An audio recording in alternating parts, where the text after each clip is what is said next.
Hello everyone, my name is Hampus Nemeth, but when I'm playing video games on the internet, I go by my last name, which is Nemeth. And today I'm playing a Team Tactical Demolition on Rust, and I use two classes in this game. Firstly, when I'm on offense, I'm using this class, which is a Silenced P90 with Marathon, Lightweight, and Ninja. And then later on in the game, when we're on defense, I switch to the Silenced Tar-21 with the classic Sleight of Hand Pro, Stop and Power Pro, and Ninja Pro. And I talked about Team Tactical in my previous commentary, and I thought it might be a good idea to show up some Team Tactical gameplay and not just talk about how awesome it is. So that's what I'm doing in this commentary. I'm just showing you some Team Tactical gameplay, and this game was intense as shit. I mean, you'd figure that a demolition on Rust would be like hardcore, but this game just like it was so fast and action-packed, and it was quite honestly one of the most fun games I have played in Modern Warfare 2, and that's saying a lot. And I think the thing that made it most fun was that I was playing with a party of 4, and we were just like we were communicating the whole time and just constantly saying where everybody was, and it was just like a ton of fun. So guys, if you have a party of friends, team up and play some Team Tactical Demolition. Well, you can't really pick Demolition, but if you play Team Tactical and hope that you get Demolition sooner or later, because it's awesome. So yeah, I'm just gonna talk you through a little bit of what happens like right now and early on in the game. We actually get off our attack pretty quickly, because attack seems to be what we're really good at when we play together. And like I get a nice triple nade. I kind of rescue it, I think, because I think that we're gonna get that defuse otherwise. So I was pretty lucky there. But we get the attack round, and now we're on defense. And we start off pretty poorly on defense. We're in a bit of a trouble, like right now in the beginning, because they get some like eagles in the skies just shooting fireballs at us right now in the beginning, but we managed to turn it around later and win the game. So it was pretty stressful right now, and it was stressful in a good way, because we had a lot of fun. And yeah, like you see here, they get both the plants on, and we're just like, fuck, we gotta get a defuse, come on, like what are we gonna do? And like two people are like, I'm gonna get A, but like I'm on A, and it was just like right now it's just pure panic in the voice chat lobby. But we managed to get both the diffuses off, I think. And if you're playing Demolition on this map, I would recommend you take A first, and that is because it's a lot harder to get a plant off at A than it is on B. And the reason for that is quite simply because the defense spawned pretty much on top of A. Like you can see right here, I pretty much just spawned on top of the bomb, and I can easily defuse it with my painkiller on. So I would recommend that when you have both of the plant sites open, I would recommend you go for A first and then try to get B, because you will have a lot you will have a lot harder time getting a diffuse on, getting a plant off at A than you will have on B. That said, we pretty much decide to, as a defense, we pretty much decide that we're just gonna leave B to explode. I think I make one last futile attempt of defusing the bomb right here, and then we just decide that we're just gonna protect A, and we're just gonna try to hold them in their spawn, and that's what we do. And it turns out to be a very good decision, because from now on we pretty much just totally dominate the game. And our tactic here was to get one guy with an assault rifle up on top of the little Rust building in the middle with an assault rifle, like a FAMAS or something like that, and just get him to put fire down in their spawn.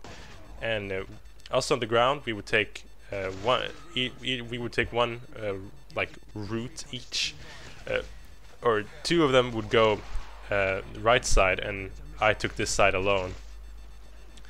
and we just keep holding them in their spawn.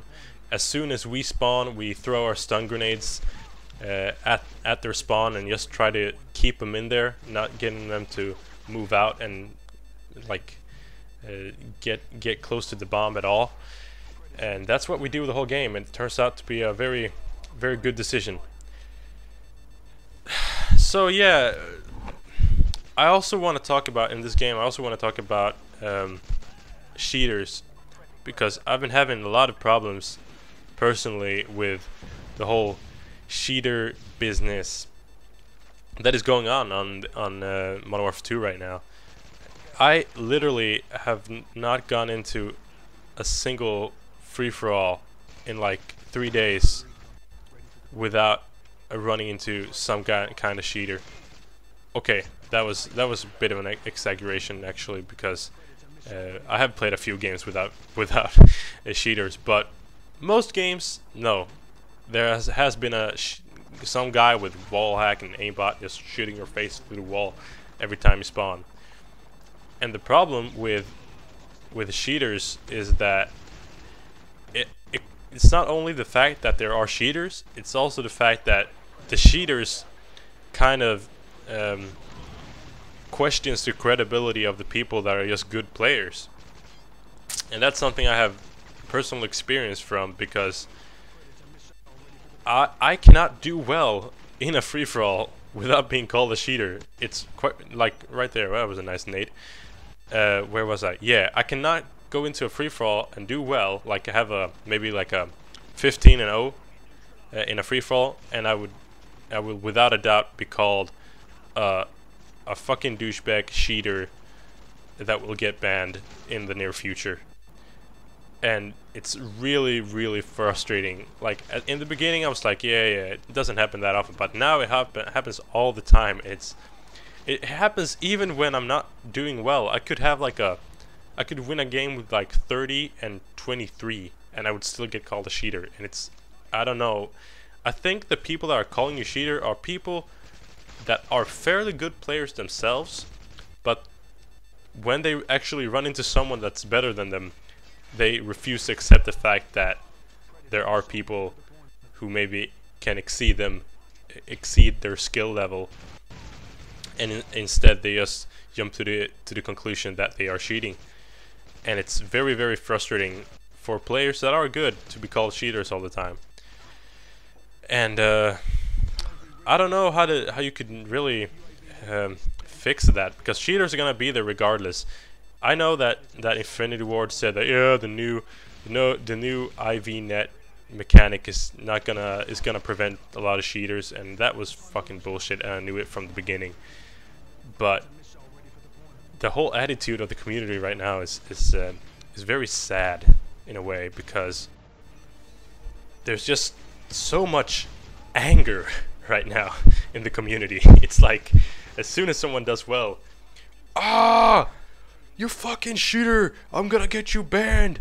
That's how it sounds in almost every game, and I know that I'm not the only one who's had experience with this. I know it's a pretty common problem that people run into who are good players. And guys, there's a very easy way to find out if someone is cheating. It's just watch their kill cam. If you watch their kill cam and their sight is sticking on you like a fucking magnet, they are probably cheating. But if it isn't, then they're just good players who can read the situations and have a good aim and good reflexes. So guys, say no to cheating and drugs and alcohol and poverty and war. And if you haven't subscribed to my channel, please do so. I hope you enjoyed the commentary. I will not be posting any commentaries in the near future because I am heading off on a 2-week vacation to Italy, which is going to be sweet. And when I come back, it's the summer vacation. I'm just going to hang out and enjoy life. But I will definitely post more commentaries during the summer. And I hope you guys will enjoy your summer as well. Thanks for listening. I'll see you later. I am out.